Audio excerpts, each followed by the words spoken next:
ओम शांति। 3/9/2023 रविवार का मुरली है। अव्यक्त बाप दादा की वाणी है। ओरिजिनल डेट है 25/11/95 मधुबन। परमत परचिंतन और परदर्शन से मुक्त बनो और पर उपकार करो।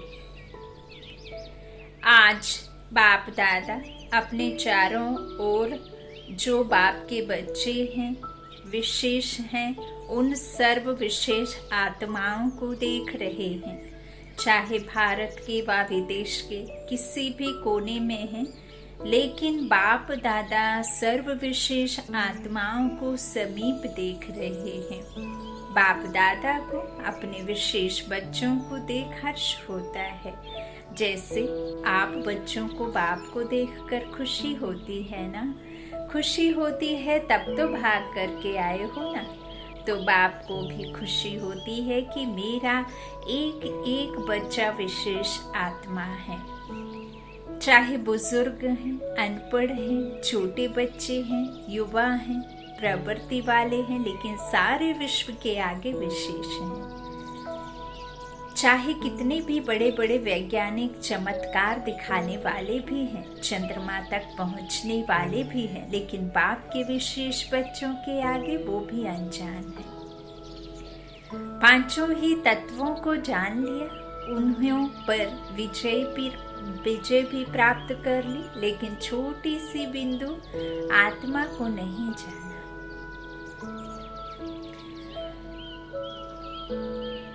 यहाँ छोटे बच्चे से भी पूछेंगे तुम कौन हो, तो क्या कहेगा? आत्मा हूँ कहेगा ना। आत्मा कहाँ रहती है वो भी बताएगा। और वैज्ञानिक से पूछो आत्मा क्या है, आत्मा के ज्ञान को अभी तक जान नहीं सके।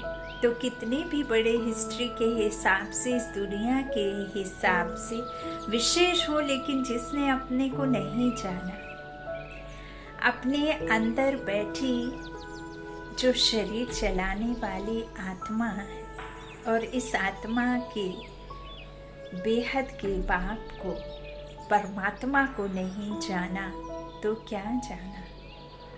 हद का जाना तो क्या जाना?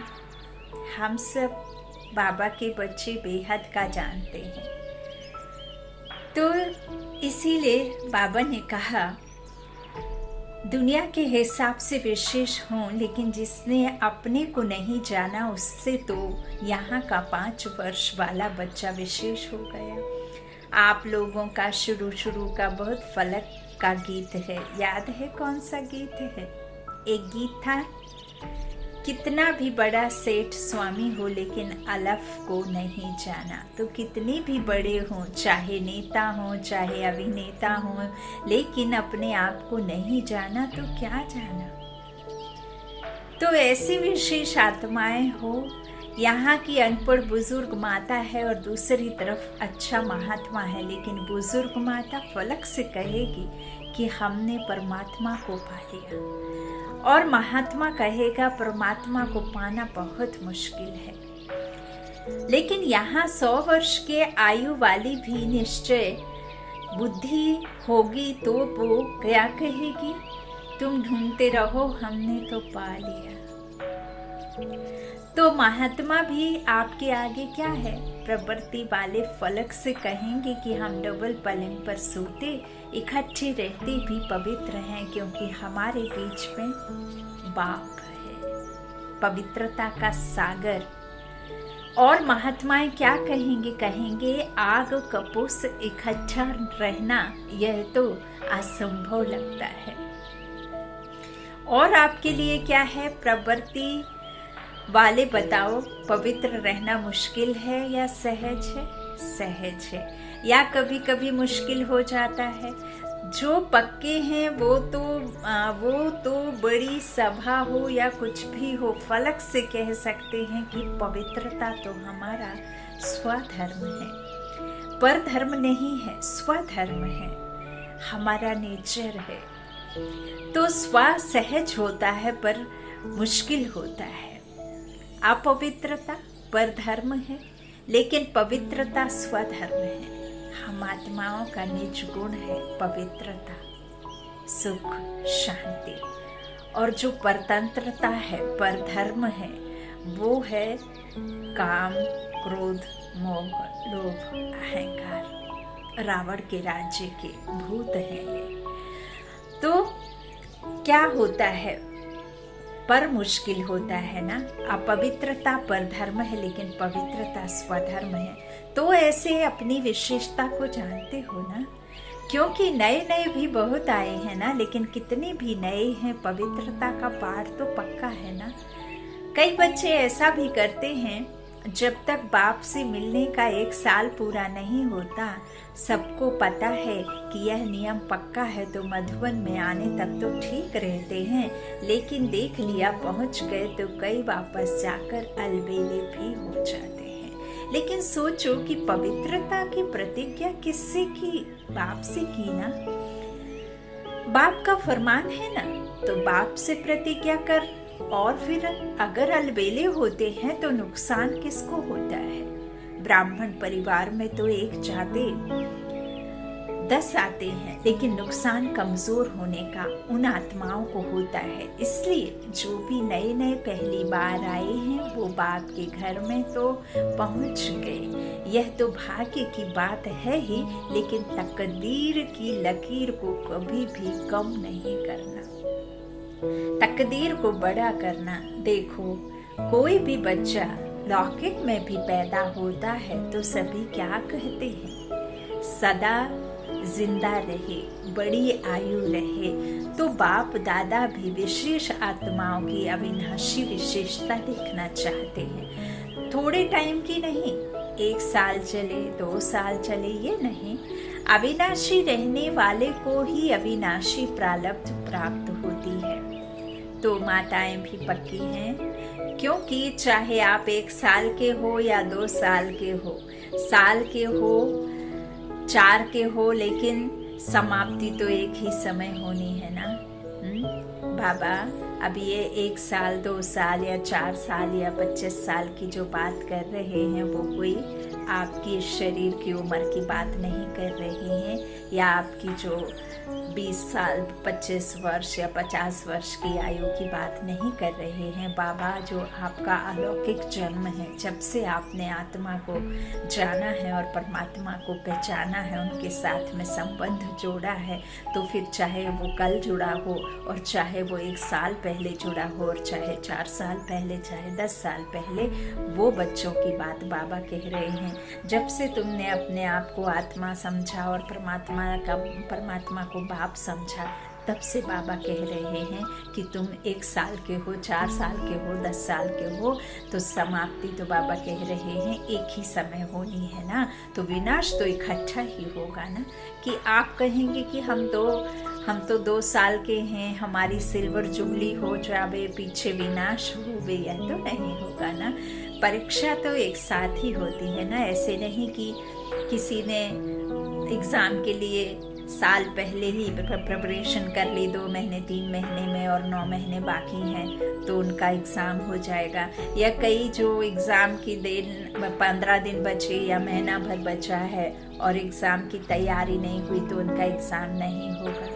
यह तो असंभव है। होना तो सबके हैं, चाहे फिर आप तैयार रहो और चाहे ना तैयार रहो। तो इसीलिए बाबा कहते हैं होगा ना, इसलिए पीछे आने वाले को और आगे जाना है। तो इसलिए बाबा कहते हैं कि यह तो नहीं होना चाहिए ना कि पीछे आने वाले को आगे जाना है। थोड़े समय में बहुत कमाई कर सकते हो। बाबा ने कहा जो लास्ट है वो फास्ट जाकर के फर्स्ट में भी आ सकते हैं। फिर भी आप लोगों को पुरुषार्थ का समय मिला है, आगे चल कर के तो इतना समय भी नहीं मिलेगा। सुनाया था ना कि अभी लेट का बोर्ड तो लग गया है, लेकिन टू लेट का नहीं लगा है। तो आप सभी लकी हो, सिर्फ अपने भाग्य को स्मृति में रखते हुए बढ़ते चलना, कोई बातों में नहीं जाना। आज बाप दादा देख रहे थे कि बच्चों के पुरुषार्थ का समय वेस्ट क्यों जाता है। चाहता कोई नहीं है, सब चाहते हैं कि हमारा समय सफल हो, लेकिन बीच बीच में कहाँ आधा घंटा, कहाँ 15 मिनट, कहाँ 5 मिनट वेस्ट चला जाता है। तो उसका कारण क्या? आज बाप दादा ने देखा कि मेजॉरिटी का विशेष पुरुषार्थ जो कम या ढीला होता है, उसके 3 कारण हैं। पहला, चलते चलते श्रीमत के साथ साथ आत्माओं की परमत मिक्स कर देते हैं। कोई ने कोई बात सुना दी और आप समझते हो कि सुनाने वाला तो अच्छा सच्चा महारथी है और आपका उस पर फेथ भी है। जब ऐसी कोई आत्मा आपको कोई ऐसी बात सुनाती है जिसमें इंटरेस्ट भी आता है, समाचार तो अच्छा है, जैसे संसार समाचार अच्छा लगता है ना, तो ब्राह्मण संसार समाचार भी अच्छा लगता है। तो आपने उस पर फेथ रख करके वो बात सुन ली, माना अपने अंदर समा ली, कट नहीं किया तो बात सच्ची भी है, समाचार सच्चा भी होता है। सब झूठा नहीं होता, कोई सच्चा भी होता है, लेकिन बाप का फरमान क्या है कि ऐसे समाचार भले सुनो, ये है फरमान, नहीं जिससे आपका कोई कनेक्शन नहीं है, सिर्फ दिलचस्प समाचार है, आप कर कुछ नहीं सकते, सिर्फ सुन लिया तो वह समाचार बुद्धि में तो गया, टाइम वेस्ट तो हुआ या नहीं। और बाप के श्रीमत में परमत मिक्स कर दी, क्योंकि बाप की आज्ञा है सुनते हुए नहीं सुनो। मन की द्वार बंद रखो, सुनो भल, एंटरटेनमेंट करो, लेकिन उसे सदा के लिए अपने मन पर हावी मत होने दो। तो आपने सुना क्यों? उसकी आदत डाली। मानो एक बारी आपको समाचार सुनाया, आपको भी बहुत अच्छा लगा, नई बात है, ऐसा भी होता है, ये पता तो पड़ गया, लेकिन अगर एक बारी आपने उनकी बात सुनी तो दूसरी बारी वो कहाँ जाएगा? आपके पास आएगा। आप उसके लिए कूड़े का डब्बा बन गए ना। जो बात हमारे लायक नहीं है, जैसे मान लीजिए कोई व्यर्थ है, कोई गाली दे रहा है, तो आपका मन, आपकी बुद्धि क्या कचड़े का डब्बा है? जो जो सुनाता रहेगा आप उसे अपने में रख लेंगे। इसे सोने की डब्बी बनाओ, और सोने की डब्बी में कचरा नहीं रखते। तो बाबा कह रहे हैं कि आप उसके लिए कूड़े का डब्बा बन गए ना। जो भी ऐसा समाचार होगा वो आपके पास ही आकर सुनाएगा, क्योंकि आपने सुना, इसलिए या तो उसको समझाओ, ऐसी बातों से उसको भी मुक्त करो। सुन करके इंटरेस्ट नहीं बढ़ाओ, लेकिन अगर सुनते हो तो आप में इतनी ताकत हो जो उसको भी सदा के लिए फुल स्टॉप लगा दो। कई बार माताएं बहनें आपस में किसी दूसरे रिश्तों के बारे में, या किसी की माँ बहन के बारे में, किसी के बेटे के बारे में, यदि वो गलत कुछ कर रहा है तो उसकी बातों को घंटों सुन लेते हैं और उसमें हामी भी भरते हैं, हांची भी करते हैं, और जब सुनते हैं तो उसे रोकते नहीं हैं कि सबका अपना अपना ड्रामा है, अपनी अपनी आत्मा में जो पार्ट भरा हुआ है सब वही एक्यूरेट पार्ट चल रहा है, वो पुराने हिसाब किताब के साथ आया है और इस अंतिम जन्म में उसे पूरा करना है, फिर चाहे उसके कैसे भी सद्गुण अवगुण हो। तो बाबा कहते हैं कि फिर हम उसको जब इंटरेस्ट लेंगे, उसको आगे बढ़ाएंगे, तो वो बार बार आकर के आपको सुनाएगा जरूर। बाबा कहते हैं इंटरेस्ट नहीं लो, उसे समझाओ कि ऐसी बातों से कोई फायदा नहीं, उसको भी मुक्त करो, सुन करके इंटरेस्ट नहीं बढ़ाओ। लेकिन अगर सुनते हो तो आप में इतनी ताकत हो जो उसको भी सदा के लिए फुल स्टॉप लगा दो, अपने अंदर भी फुल स्टॉप लगाओ। जिस व्यक्ति का समाचार सुना उसके प्रति दृष्टि में व संकल्प में भी घृणा भाव बिल्कुल नहीं हो, इतनी पावर आप में है तो यह सुनना नहीं हुआ, उसका कल्याण करना हुआ। लेकिन रिजल्ट में देखा जाता है मेजॉरिटी थोड़ा थोड़ा किचड़ा इकट्ठा होते होते ये घृणा भाव या चाल चलन में अंतर आ जाता है, और कुछ भी नहीं होगा ना तो उस आत्मा के प्रति सेवा करने की भावना नहीं होगी, भारीपन होगा। इसको कहा जाता है श्रीमत में परमत मिलाना। समाचार तो बाप दादा भी सुनाते हैं, लेकिन होता क्या है, मेजॉरिटी का भाव बदल जाता है, सुनाने में भी भाव बदल जाता है। एक आकर कहता है, मैंने देखा कि ये दो आपस में बात कर रहे थे और एक का सुना हुआ, दूसरा फिर कहते हैं नहीं नहीं खड़े भी थे और बहुत अच्छी तरह से नहीं खड़े थे, दूसरा एडिशन हुआ। फिर तीसरा कहेगा इन्हों का तो होता ही है, कितना भाव बदल गया, इन्हों की भावना क्या और बातों में भाव कितना बदल गया। तो ये परमत वायुमंडल को खराब कर देता है।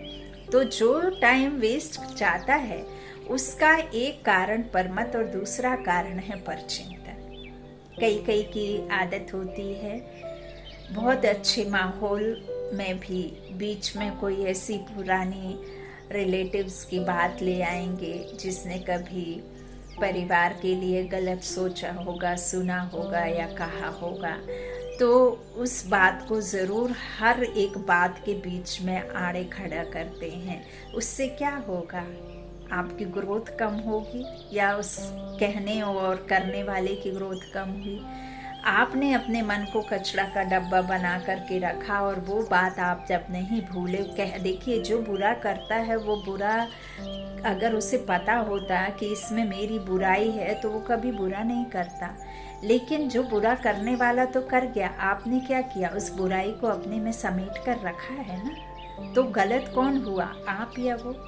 तो इस तरह से बाबा कहते हैं कि तो जो टाइम वेस्ट जाता है उसका एक कारण परमत और दूसरा कारण है परचिंतन। हम हमेशा किसी से लड़ाई होती है तो हम उसी के बारे में और ज़्यादा सोचते हैं, परचिंतन करते हैं। एक से बात सुनी तो 8-10 को नहीं सुनावे, यह नहीं हो सकता। अगर कोई दूर देश में भी होगा ना तो भी उसके पत्र में भी लिख देंगे यहाँ बहुत नई बात हुई है, आप आएंगे तो ना तो ज़रूर सुनाएंगे। तो ये क्या हो गया, परचिंतन। समझो आपने 4 को सुनाया, उन 4 की भावना उस आत्मा के प्रति आपने खराब तो की ना, और परचिंतन शुरू हुआ तो इसकी गति बड़ी फास्ट और लंबी होती है। परचिंतन 1-2 सेकंड में पूरा नहीं होता। जैसे बाप दादा सुनाते हैं कि जब किसको भी ज्ञान सुनाओ तो इंटरेस्ट दिलाने के लिए उसको कहानी के रीति से सुना। बाप दादा कहते हैं ना, जैसे हमारे मम्मा मुरली सुनाती हैं तो बहुत सहज भाषा उनकी है, बहुत अच्छे से समझाती हैं। तो कुछ भी जब बाबा के ज्ञान की बात मम्मा सुनाया करती थी तो एक बार में ही जीवन में उतर जाती थी और बहुत अच्छी रीति समझ में आता था। तो बाबा कहते हैं कि इस तरह से कहानी की रीति से सुना, पहले ये हुआ, फिर क्या हुआ, फिर क्या हुआ, फिर क्या हुआ, तो इंटरेस्ट बढ़ता है ना। ऐसे जो परचिंतन होता है वो भी एक इंटरेस्ट होता है। उसको दूसरा जरूर सोचेगा, फिर क्या हुआ, फिर ऐसे हुआ, हाँ ऐसे हुआ होगा। तो ये भी कहानी बड़ी लंबी है। बाप दादा तो सबकी दिल की बातें सुनते भी हैं, देखते भी हैं। कोई कितना भी छिपाने की कोशिश करे, सिर्फ बाप दादा कहाँ कहाँ लोक संग्रह के अर्थ खुला इशारा नहीं देते, बाकी जानते सब हैं, देखते सब हैं। कोई कितना भी कहे कि नहीं मैं तो कभी नहीं करता, बाप दादा के पास रजिस्टर है। कितने बार किया, क्या क्या किया, किस समय किया, कितनों से किया, यह सब रजिस्टर है। सिर्फ कहाँ कहाँ चुप रहना पड़ता है। तो दूसरी बात सुनाई परचिंतन, उसका स्वचिंतन कभी नहीं चलेगा। कोई भी बात होगी परचिंतन वाला अपनी गलती भी दूसरे पर लगाएगा।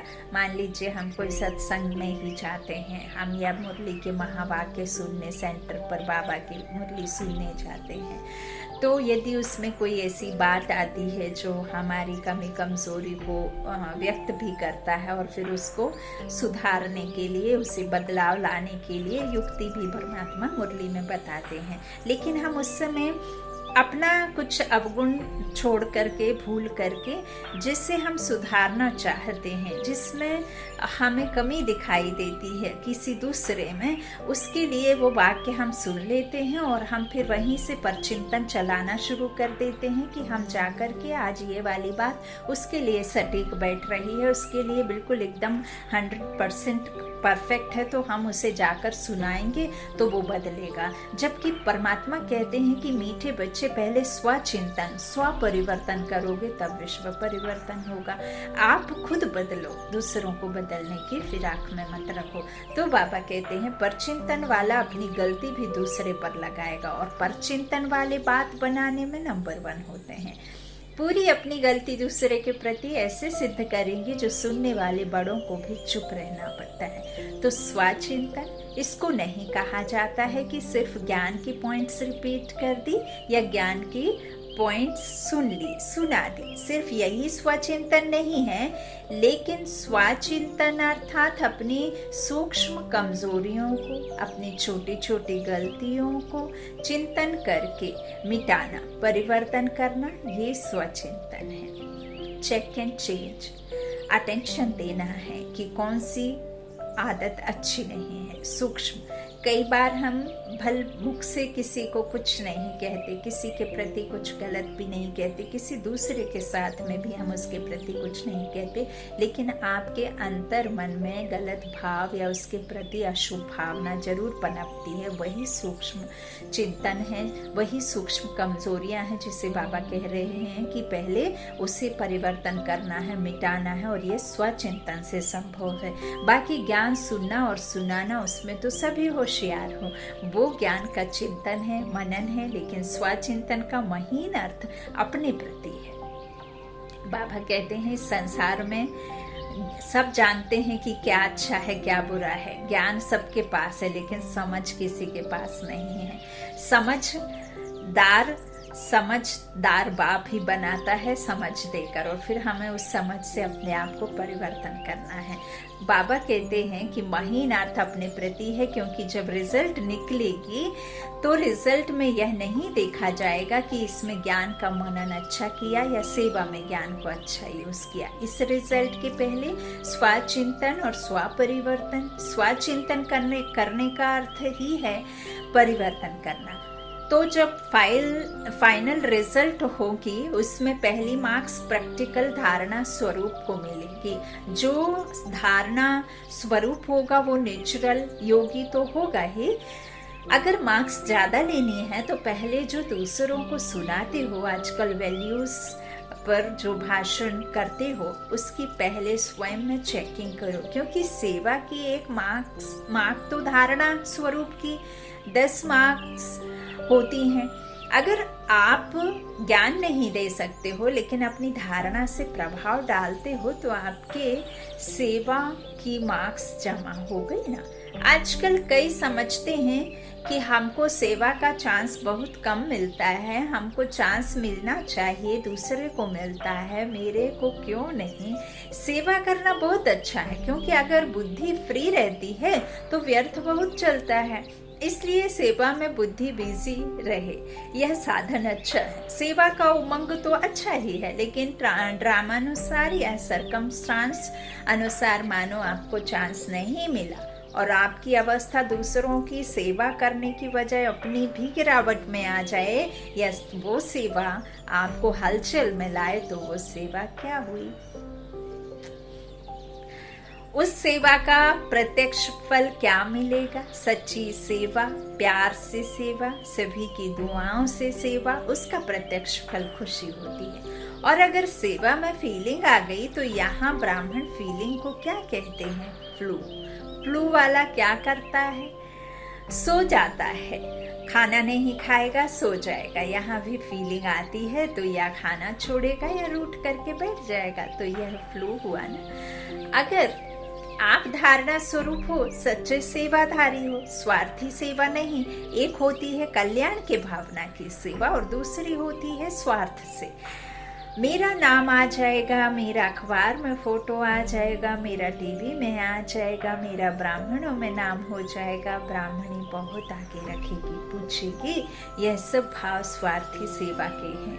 क्योंकि आजकल के हिसाब से, प्रत्यक्षता के हिसाब से अभी सेवा आपके पास आएगी। शुरू में स्थापना की बात दूसरी थी, लेकिन अभी आप सेवा के पिछाड़ी नहीं जाएंगे, आपके पास सेवा खुद चल कर आएगी। तो जो सच्चा सेवादारी है उस सेवाधारी को चलो और कोई सेवा नहीं मिली, लेकिन बाप दादा कहते हैं अपने चेहरे से, अपने चलन से सेवा करो। आपका चेहरा बाप का साक्षात्कार कराए, आपका चेहरा आपकी चलन बाप की याद दिलावे।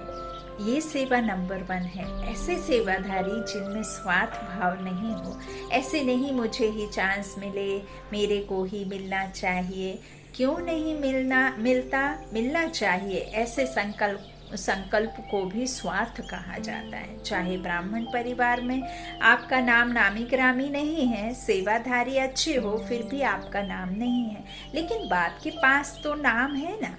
जब बाप के दिल पर नाम है तो और क्या चाहिए। और सिर्फ बाप के दिल पर नहीं, लेकिन जब फाइनल में नंबर मिलेंगे तो आपका नंबर आगे होगा, क्योंकि बाप दादा हिसाब रखते हैं। कहते हैं ना, यदि आपको परमात्मा ने निमित्त भाव, निमित्त आत्मा, सेवाधारी आत्मा चुना है, तो आपको अपने इस लौकिक नाम की, मान की, शान की, इस संसार में रहने वाले व्यक्तियों से, मनुष्य आत्माओं से किसी भी प्रकार की आश नहीं रखनी है, क्योंकि आपका संबंध अब दाता से हो गया है। जिससे ये दुनिया मांगती है वो आपका हो गया है। तो जब देने वाला ही आपका बन गया, तो फिर आप किससे ले रहे हो? जो मांगते हैं या जो देता है? आपको उसका ख्याल रखना है जो सबको देता है, उससे संबंध रखना है जो सबको देता है। आप नीचे वालों से मजबूती मत बनाइए, आप ऊपर वाले से मजबूती बनाइए। फिर देखिए, आप निस्वार्थ सेवा करिए, फिर देखिए कि आपको परमात्मा का नाम छुपा हुआ है और आपका नाम कैसा रोशन परमात्मा कर रहे हैं। यह दिल से याद रखना और दिल से परमात्मा का शुक्रिया ज़रूर करना। बाबा कहते हैं, बाप दादा हर बात का हिसाब रखते हैं। आपको चांस नहीं मिला, आप राइट हो लेकिन चांस नहीं मिला, तो वो भी नोट होता है। और मांग कर चांस लिया, वो किया तो सही, लेकिन वो भी मार्क्स कट होते हैं। ये धर्मराज का खाता कोई कम नहीं है, बहुत सूक्ष्म हिसाब किताब है। इसलिए निस्वार्थ सेवाधारी बनो, अपना स्वार्थ नहीं हो, कल्याण का स्वार्थ हो। यदि आपको चांस है और दूसरा समझता है कि हमको भी मिले तो बहुत अच्छा, और योग्य भी है, तो अगर मानो आप अपना चांस उसको देते हो तो भी आपका शेयर उसमें जमा हो जाता है। चाहे आपने नहीं किया लेकिन किसको चांस दिया तो उसमें भी आपका शेयर जमा होता है। क्योंकि सच्चा डायमंड बनना है ना, तो हिसाब किताब भी समझ लो, ऐसे अलबेले नहीं चलो। ठीक है, हो गया, बहुत सूक्ष्म में हिसाब किताब का चौपड़ा है, बाप को कुछ करना नहीं पड़ता, ऑटोमेटिक है। कभी कभी बाप दादा बच्चों का चौपड़ा देखते भी हैं। तो पहली बात परमत और दूसरी बात पर चिंतन, तीसरी बात है पर दर्शन। दूसरे को देखने में मेजॉरिटी बहुत होशियार है। पर दर्शन जो देखेंगे तो देखने के बाद वह बात कहाँ जाएगी?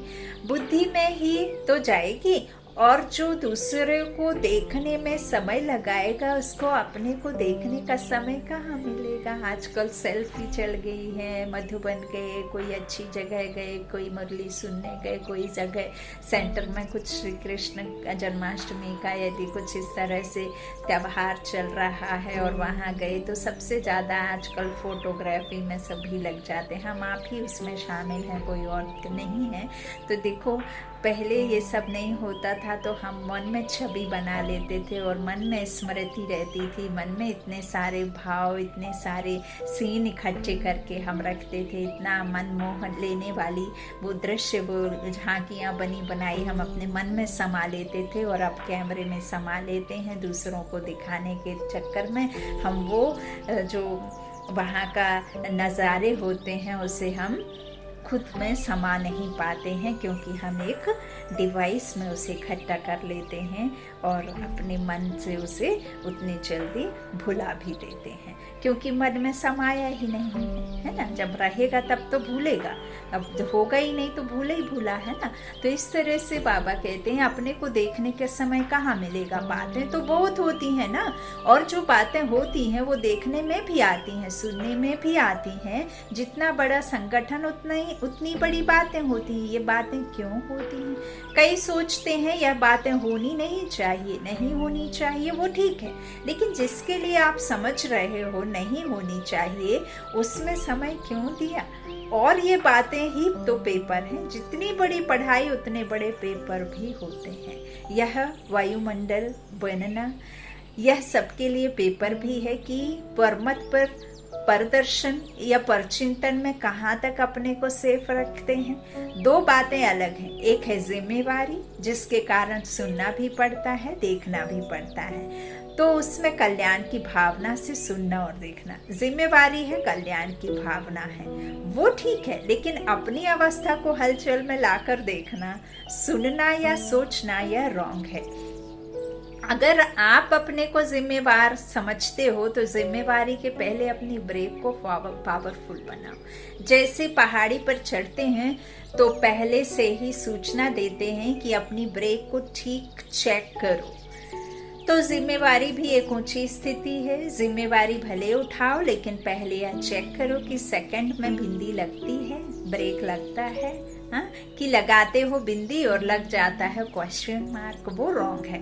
उसमें समय और एनर्जी वेस्ट हो जाएगी। इसलिए पहले अपना ब्रेक पावरफुल करो। चलो, देखा, सुना, जहां तक हो सका कल्याण किया और फुल स्टॉप। अगर ऐसी स्थिति है तो जिम्मेवारी लो, नहीं तो देखते नहीं देखो, सुनते नहीं सुनो, स्वचिंतन में रहो, फायदा इसमें है। तो आज का पाठ क्या हुआ? परमत, परचिंतन और स्वादर्शन, इन तीन बातों से मुक्त बनो और एक बात धारण करो, वो एक बात है परोपकारी बनो। तीन प्रकार की पर को खत्म करो और एक पर परोपकारी बनो। बनना आएगा तो किन बातों से मुक्त बनेंगे? माताएं क्या करेंगी? बच्चों के अपकारी या उपकार, परोपकारी, बच्चों के उपकारी या परोपकारी, सर्व उपकारी, सहज है या कठिन है? अच्छा, चारों तरफ के सर्व विश्व की विशेष आत्माओं को सदा स्वचिंतन ज्ञान चिंतन करने वाले श्रेष्ठ आत्माओं को सदा बाप के श्रेष्ठ मत पर हर संकल्प बोल और कर्म करने वाले समीप आत्माओं को चारों ओर के डायमंड जुबली के लिए स्वयं को और सेवा को आगे बढ़ाने वाले ऐसे विशेष आत्माओं को बाप दादा का याद प्यार और नमस्ते नमस्ते नमस्ते। वरदान है महावीर वन संजीवनी बूटी द्वारा मूर्छित को सुरजित करने वाले शक्तिवान भव। जैसे सूर्य स्वयं शक्तिशाली है तो चारों ओर अपनी शक्ति से प्रकाश फैलाता है, ऐसे शक्तिवान बन अनेकों को संजीवनी बूटी देकर मूर्छित को सुरजित बनाने की सेवा करते रहो। तब कहेंगे महावीर, सदा स्मृति रखो कि हमें विजयी रहना है और सबको विजयी बनाना है। विजयी बनने का साधन है विजयी रहना। स्वकल्याण अथवा विश्व कल्याण के कार्य में बिजी रहो तो विघ्न विनाशक वायुमंडल बनता जाएगा। स्लोगन है दिल सदा एक दिलाराम में लगी रहे, यही सच्ची तपस्या है। दिल सदा एक दिलाराम में लगी रहे, यही सच्ची तपस्या है। अच्छा, ओम शांति, ओम शांति।